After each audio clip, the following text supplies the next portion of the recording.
নমস্কার বন্ধুরা, আজকে বাজেটের দিন ছিল 23শে জুলাই। রিলায়েন্স নিয়ে আবার স্টাডি করছি। আমরা প্রথমে কালকে যেটা বলেছিলাম যে ইন্ডিয়া ভিক্স আর বাজেট ঘোষণার পর কি স্টেজ দেখাবে সেটা এখানে বলেছিলাম, এবং এই ভিডিওতে পরিষ্কার 9 মিনিট 46 সেকেন্ড নাগাদ আমি যে বক্তব্যটা বলি সেটা একবার দেখে নাও তোমরা। আমি জাস্ট ভিডিওটা দেখাচ্ছি। আমি বলেছিলাম ইন্ডিয়া ভিক্স, দেখে নাও এখানে ইন্ডিয়া ভিক্স দেখা যাচ্ছে। ইন্ডিয়া ভিক্স একদম সপাটে নিচে পড়বে এবং লেভেলটা দেখো কতটা আমি টেনেছিলাম, ভীষণ পড়বে বলেছিলাম। আর আজকে ইন্ডিয়া ভিক্স কিভাবে পড়েছে, এক্স্যাক্টলি সেরকম স্ট্রাকচার তৈরি করে পড়েছে। তো বুঝতে পারছো কত বড় পাওয়ারফুল জিনিস এটা। আচ্ছা, এখানে বলে রাখি এটা আমার একটা YouTube channel, stock analyst top, এবং এই চ্যানেলে আমি মোটামুটি ভিডিওগুলো ফেলি টেকনিক্যাল অ্যানালাইসিস পারপাস বা stock market related learning purpose obviously. তো এক্সপেক্ট করবো তোমরা যেন এই চ্যানেলটাকে সাবস্ক্রাইব করে রাখো ফার্দার ভিডিও পাওয়ার জন্য, এবং এখান থেকে তোমাদের লার্নিংটাও একটা ফেজ অব্দি কমপ্লিট হতে হতে যাবে আস্তে আস্তে। তো ফেসবুকে আমি এখানে বলেছিলাম যে আজকে যখন প্রায় টাইমটা দেখে নাও কটায় মেসেজটা দিয়েছি, 9টা 51। আজকে সকাল 9টা 51-তে আমি মেসেজটা দিয়েছি যে আমার যে রিলায়েন্স ফিউচারে যে কাজটা হয়েছে সেটা এখানে শর্ট হয়েছে। দেখো শর্ট অ্যাট 3000, 3000-এ শর্ট করেছি এবং আমি প্রফিট বুক করেছি 2990-তে। তো কিরকম দাঁড়াচ্ছে ব্যাপারটা দেখো, 3000 থেকে 2990, টোটাল 10 পয়েন্ট হয়। তো তো এক লট রিলায়েন্স ফিউচারের দাম মানে কোয়ান্টিটি হচ্ছে 250 কোয়ান্টিটি, আর আমি 10 পয়েন্ট এখান থেকে ক্যাপচার করতে পেরেছি। তার ফলে 250 লটে আমার প্রফিট হচ্ছে 2500 টাকা। তাহলে ইনভেস্টমেন্ট কত? ইনভেস্টমেন্ট আমি দেখিয়েছি 3000 ইন্টু 250 বাই 50 না, এটা 5 হবে, এটা ভুল হয়ে গেছে লেখার জন্য। তো টোটাল হচ্ছে 1.5 লাখ টাকা। তো 1.5 লাখ টাকা ইনভেস্টমেন্টের এগেনস্টে আরওআই মানে রিটার্ন অন ইনভেস্টমেন্ট হচ্ছে আমার 1.66% উইদিন 30 মিনিটস। তার কারণ আমার 9টা 51-তে এটা হয়েছে, আর 9টা 30 নাগাদ, 30-এর কাছাকাছি নাগাদ আমি ট্রেডটা নিয়েছিলাম। তো গল্পটা এরকম যে আমি এখান থেকে পরিষ্কার বুঝতে পেরেছিলাম যে রিলায়েন্স আজকে পড়বে, কারণ বাজেট ডে, আর তাছাড়া রিলায়েন্সের ওপর একটা ফলিং প্রেশার মারাত্মকভাবে ডেভেলপ করছিল, অপশন মার্কেট অ্যানালাইসিসকে পরিষ্কার দেখতে পাচ্ছিলাম। সেই কারণে আমি আর কোনো দ্বিধা বোধ করিনি 3000 টাচ করার পর। যখন 3000 টাচ করলো আমি মোটামুটি সেল করে দিয়েছিলাম। এবার প্রফিটটা হয়েছে 10 পয়েন্টের, কিন্তু আমার আফসোস হচ্ছে মারাত্মক। কেন জানো? কারণ এটা নেমেছিল প্রচুর, এটা প্রচুর নেমেছিল। এবং যদি তুমি দেখো কতটা নেমেছিল, আজকেই দেখো লো করেছিল 2926। এদিকে দেখো, এইদিকে তাকাবে, 2926 আজকে লো। তাহলে আজকে লো এতটা নেমেছিল, মানে আমি 2990-তে বেরিয়ে গেছি আর ও নেমেছিল 2926। Sorry sorry sorry sorry sorry, ও নেমেছিল 2926, ফলে আরো 64 পয়েন্টস নেমেছিল। এবার আমি কি করে বুঝবো? কারণ ওখান থেকে একটা বাউন্স ব্যাক করার টেন্ডেন্সি ছিল, কারণ টেন্ডেন্সি মানে টেকনিক্যাল অ্যানালাইসিস তাই বলছিল ওখান থেকে বাউন্স ব্যাক করার কথা। তো যাই হোক, আমি এরকম একটা মেসেজ এখানে দিয়েছিলাম। As I said in my previous video, Reliance will face a strong support in this region. কোন রিজন? এই রিজন। এই রিজনটাকে দেখিয়ে দিই কোন রিজন।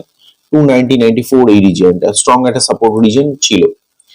এবং and look the bounce back, এখানে একটা বাউন্স ব্যাক করেছিল, ভেবেছিলাম ওখান থেকে বোধহয় বাউন্স ব্যাক করবে, কিন্তু আমার একটা স্ট্রং সেন্টিমেন্ট ছিল নেগেটিভ, সেই জন্য আমি ওখানে কখনোই বাই প্রেফার করতাম না, সেটা আমি লিখেওছি এখানে। But according to me, Reliance in bullish mode. Bullish মোডটা কি করেছিল? পুরোপুরি ইন্ডিকেটর বেসড অ্যানালাইসিস ছিল আর টেকনিক্যাল বেসড অ্যানালাইসিস ছিল, যেগুলো আমি আগেও করেছি তোমাদের সামনে। সেখানে দেখা যাচ্ছিল যে রিলায়েন্স বুলিশ মোডে আছে এবং একটা কারেকশন নিচ্ছে। It may bounce back today, it I have a very strong guards. এবার দেখো রিলায়েন্স কি করেছে, আমি একটু 5 মিনিটস চার্টে যাচ্ছি, গিয়ে দেখছি রিলায়েন্স কি করেছে আজকে। আজকে রিলায়েন্স এখান থেকে পড়তে আরম্ভ করেছে এবং এতটা পড়েছে। এই এতটা পড়ার পরে এ অদ্ভুত ভাবে দেখো বাউন্স ব্যাক করেছে। এতটা কতটা পয়েন্ট বাউন্স ব্যাক করেছে এবার দেখে নাও। এখানে তোমার নেমে গেছিল 2926 অব্দি, সেখান থেকে 2994, প্রায় 70 পয়েন্ট মতো আপ হয়েছে। এবং কতটা টাইম স্প্যানে? 12টা 30 থেকে প্রায় 2টা 40, মানে 2 ঘন্টার মধ্যে এতটা পরিমাণে আপ হয়েছে, মানে প্রায় 70 পয়েন্টে ট্রাভেল করেছে। এবং এই গাট ফিলিংটাই আমার ছিল, কারণ এখানে একটা সাপোর্ট রিজন তৈরি হচ্ছে। তো দেখা যাক সাপোর্ট রিজন তৈরি হচ্ছে কি করে, আমি বুঝছি। আগে আমি ডেটা দুটো ডিলিট করছি। ফাইন, আমি চলে এসেছি রিলায়েন্সের উইকলি ফ্রেমে। এই উইকলি ফ্রেমে এসে আমি দেখতে পাচ্ছি এখানে একটা স্ট্রং বাইং রিজিয়ন তৈরি হচ্ছে। কেন বলতো? কারণ এখানে প্রচুর পরিমাণে এক সময় রেজিস্ট্যান্স কাজ করেছিল এবং সেই রেজিস্ট্যান্সটা বর্তমানে আমি সাপোর্ট হয়ে গেছে বলে এক্সপেক্ট করতেই পারি। এবার এক্স্যাক্টলি রিলায়েন্স ওই জায়গায় ঢুকে পড়েছে, ওখানে গিয়ে আবার ক্লোজ দিয়েছে কততে, 2975, না সরি, ক্লোজ দিয়েছে 2975-এ। তাহলে ক্লোজ যখন দিয়েছে 2975-এ, এতটা পরিমাণে নেমেছিল, তার মানে 80-র কাছাকাছি সাপোর্ট আছে আমি বলেছিলাম, তাহলে এক্স্যাক্টলি 80-র কাছাকাছি এসেছে। এবার আমি যদি এখান থেকে উইকলি ক্যান্ডেল থেকে বেরিয়ে ডেইলি ক্যান্ডেলে ঢুকি, তাহলে পরিষ্কার দেখা যাচ্ছে যে আমার বক্তব্যটা কি জায়গায়। এই যে জায়গাটা, এই লেভেলটা খুব ইম্পর্টেন্ট লেভেল, তোমরা দেখতেই পাচ্ছ। কিন্তু ডেইলি ক্যান্ডেল একটা জিনিস তুমি অবজার্ভ করেছো কি, সেটা হচ্ছে যখন মার্কেটটা ফল করে, জাস্ট এই দুটো ক্যান্ডেলে মেন ফলটা করে। কোন দুটো ক্যান্ডেল বলো তো, আমি দেখিয়ে দিচ্ছি। এখান থেকে এই এতটা মেন ফলটা এখানে করে, এবং তাও বাজেটের আগে। তার মানে কি, 3181 থেকে প্রায় 3200 থেকে প্রায় 3000 অব্দি 200 পয়েন্ট ফল করে জাস্ট দুটো ক্যান্ডেলে। ভেবেছো কি ভেবেছে? এখানে একটা লম্বা গ্যাপ ডাউন হয়েছে। তো তোমার কি মনে হয় না যে এই গ্যাপ ডাউনটা থাকবে না, বা গ্যাপ ডাউনটাকে চেস করবে? গ্যাপ ডাউনটাকে চেস করবে বলে আমি এক্সপেক্ট করছি এখান থেকে একটা বাউন্স ব্যাক করবে কালকে, কারণ বাজেট হয়ে গেছে, স্টেবল সিচুয়েশন। আর স্টেবল সিচুয়েশন কি করে বলছি, খেয়াল করো। স্টেবল সিচুয়েশন বলতে গেলে আমাকে চলে আসতে হবে ইন্ডিয়া ভিক্সে। দেখো ইন্ডিয়া ভিক্স করেছি ওয়ান ডে ক্যান্ডেল, আমি দেখেছিলাম 8ই জুলাই থেকে সোজাসুজি উপরে উঠেছিল, এবং কত তারিখ অব্দি উপরে উঠেছিল, এই 22শে জুলাই অব্দি উপরে উঠেছিল। তারপর 23শে জুলাই একটা উপরে আরো উঠে 16 পর্যন্ত টাচ করে, দেখতে পাচ্ছ 16? আচ্ছা, দেখতে না পেলে একদম তুমি টপে দেখো, এর এর দাঁড়াও, হ্যাঁ এবার দেখো হাই কত করেছে, 16। তাহলে হাই 16 করেছে, আর একদম লো কত করেছে, লো করেছে তোমার 12 পয়েন্ট সামথিং, 12.75।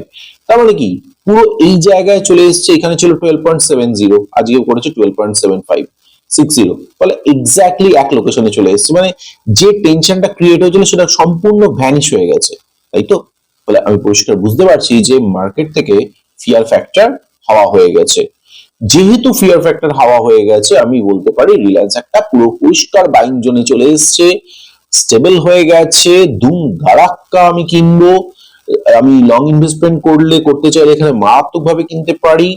আমি যদি এখানে ফিউচারে ট্রেড করি, মারাত্মক প্রফিটেবল হবে। তার কারণ আমার মানে রীতিমতো স্ট্রং গাট ফিলিং হচ্ছে যে এখান থেকে যেরকম দুটো ক্যান্ডেলে 3200 অব্দি এসছে, তেমনি 3-4টে ক্যান্ডেলে হলেও 3200 ছাড়িয়ে বেরিয়ে যাবে। এবং যদি এটা হয়, তাহলে আবার রিলায়েন্স ফিউচারে বাই করে এই 200 পয়েন্ট ক্যাপচার কত স্মুথ হবে, চলো আমি বুঝিয়ে দিচ্ছি ব্যাপারটা। 3200 পয়েন্ট অব্দি যাবে আমি এক্সপেক্ট করেই রাখছি। এখন আছে 2900 কত 75, 2975 মাইনাস করলাম, কত হচ্ছে 225 পয়েন্ট। 225 পয়েন্ট ইন্টু 250, তার মানে হচ্ছে 56,250 রুপিস আমার শুধু প্রফিট হবে সিম্পল 3-4 দিনের মধ্যে, as I am expecting, যদি এটা বাউন্স ব্যাক করে। অবশ্যই এত বড় ইনকাম করতে গেলে আমাকে অপশন মার্কেট অ্যানালাইসিসে ঢুকতেই হবে। কিন্তু মজার ব্যাপার কি জানো, এইটুকু কাজ করতে আমার ইনভেস্টমেন্ট কত হবে? যেহেতু 2975-এ এখন রয়েছে রিলায়েন্স ফিউচারটা, আমি যদি 1 লট রিলায়েন্স ফিউচার নিই, তাহলে ইন্টু 250 করতে হবে, এবং তার জন্য আমার লাগছে 7,43,000 টাকা। তোমরা ভালো করে জানো, আমি বারবার বলেছি এটাকে ডিভাইড 5 করতে হবে, অর্থাৎ আমার ইনভেস্টমেন্ট হচ্ছে 1.5 লাখও নয়।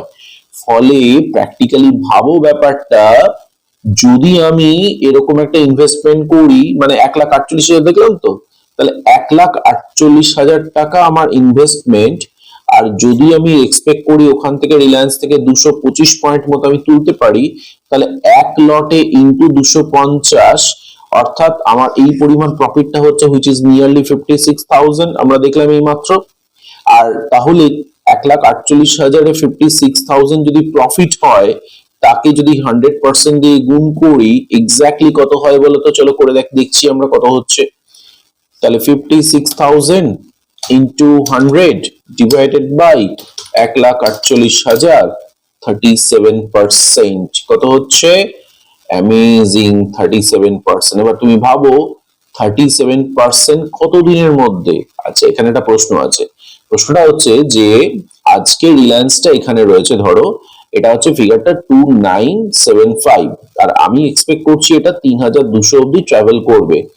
যদি এটা যেভাবে নেমেছে সেরকম ভাবে ওঠে, 4 দিনের মধ্যেও যদি ওঠে, আজকে হচ্ছে কি বার? আজকে মঙ্গলবার, তাহলে মাঝখানে আছে বুধবার, বৃহস্পতিবার, শুক্রবার, তাহলে এই 3 দিনের মধ্যে একটা জায়গায় যদি রিলায়েন্স চলে আসে তাহলেই আমার অর্ধেক প্রফিট চলে আসবে, মানে 37% ডিভাইডেড বাই যদি 3 করি 3 দিনে, তাহলে ইচ এন্ড এভরিডে 12% করে আমার প্রফিট হতে পারে আমার ক্যাপিটালের উপরে। তবে হ্যাঁ, এখানে একটা কথা বলি, অপশন মার্কেট অ্যানালাইসিস কিন্তু very important. Without option market analysis আমি এখানে ভাবতেই পারবো না এত বড় একটা কাজ। তাহলে কি দাঁড়াচ্ছে ব্যাপারটা, আমি ফিউচারে কাজ করছি, আমি ইকুইটিতে কাজ করতে পারি, এই দুটোতেই যদি আমি কাজ করতে চাই আমাকে অপশন মার্কেটের দিকে তাকাতেই হবে, আদারওয়াইজ আমি কিচ্ছু করতে পারবো না, কারণ অপশন মার্কেটই আমাকে ডাইরেকশন বলবে। হ্যাঁ, অবশ্যই টেকনিক্যাল অ্যানালিসিস তো তার সাথে জুড়েই থাকবে। তো এই হচ্ছে আমার হিসেব। চলো এবার একটু চার্টে যাই, চার্টে কি দেখা যাচ্ছে একটু অবজার্ভ করি। তো আপাতত আমরা ডেইলি ক্যান্ডেল দেখলাম, এবার চলো দেখা যাক এটাকে একটু কম টাইম ফ্রেমে যদি আসা যায়। 1 আওয়ার টাইম ফ্রেমে আমরা এলাম।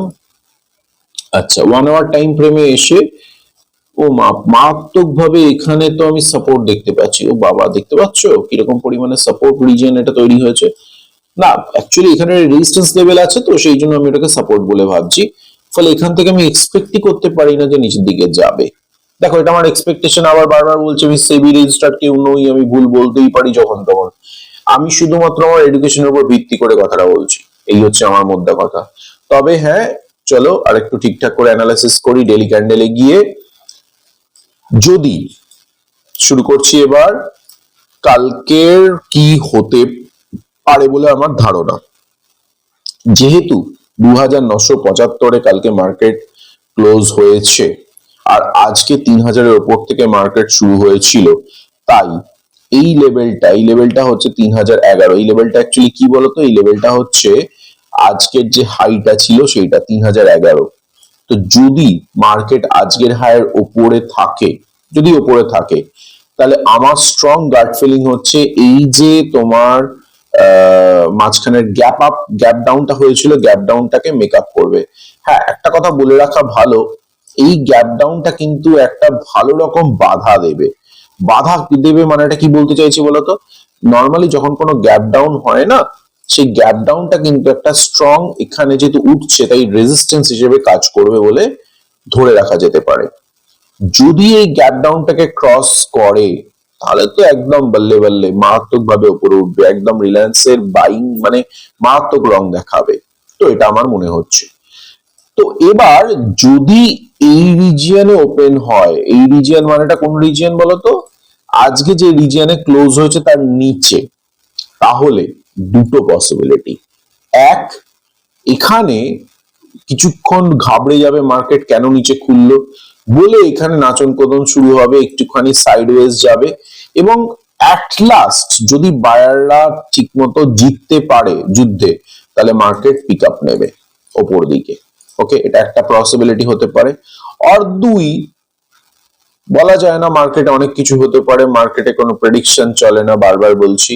দুই, এই জায়গা থেকে সপাটে নিচে পড়তে পারে। তবে হ্যাঁ, আমার তো এই ব্যাপারটা কেমন একটা অদ্ভুত লাগছে, এই ব্যাপারটা আর কি অদ্ভুত লাগছে। তো আমি মানে কি বলবো বলতো, আবার বলছি বলা যায় না, কিন্তু কেমন একটা নিষ্পিস করছে গাটা, এটা ঠিক আমি মেনে নিতে পারছি না, এরকম হবে আমি ঠিক মানে বুঝতেই পারছি না। ফলে আমার স্ট্রং গাট ফিলিং এটা উপর দিকে যাবে, কারণ পুরোপুরি বুলিশ মোড আছে। হ্যাঁ, ইন্ডিকেটর বেসড অ্যানালাইসিস তো বুলিশ মোডের কথা বলেইছে। তো আজকে ভিডিওটা শেষ করার আগে আমি বলে রাখি, এই চ্যানেলটাতে মানে ফেসবুকের এই পেজটাতে আমি এরকম ভাবে বিভিন্ন কথাবার্তাগুলো বলি। তোমরা যদি চাও এই পেজটাকে ফলো করে রাখতে পারো। আর এটা আমার YouTube channel stock analyst top, যদি চাও তোমরা এটাকে সাবস্ক্রাইব করেও রাখতে পারো। তো আজকের জন্য আসি। হ্যাপি লার্নিং, ভালোভাবে লার্ন করো, শেখো জিনিসটাকে, নিজেদের ফিনান্সিয়াল অ্যাডভাইজার থেকে পরামর্শ নিয়ে নিজেরা ইনভেস্ট করো। ওকে, চলো, গুড নাইট, বাই বাই, ভালো থেকো।